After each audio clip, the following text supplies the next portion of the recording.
amali minggu kelima iaitu kami buat bola takraw.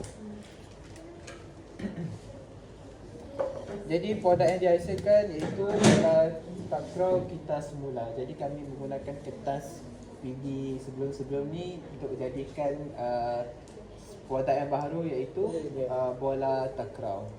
Takraw ni hanya perlukan 2 keping kertas je. Bingo First, saya perkenalkan bola takraw iaitu satu inovasi kertas kita semula, iaitu bola berbentuk sfera yang kukuh dihasilkan daripada anyaman jalur kertas ataupun koyak terpakai.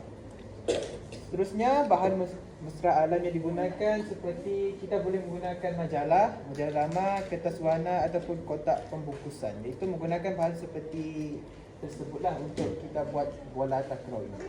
Jadi fungsi dan manfaat utama iaitu bantu mengajar, iaitu bahan bantu mengajar iaitu BBM untuk kita persembahkan di dalam kelas, itu membantu murid menguasai teknik anyaman dan memahami pembinaan bentuk 3D.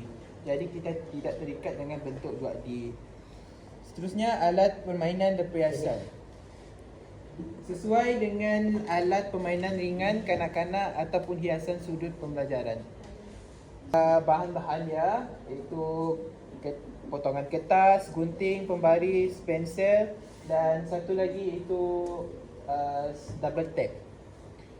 Seterusnya, teknik penghasilan ni iaitu menggunakan teknik anyaman, iaitu menggunakan jalur kertas yang disusun menjadi bentuk sfera.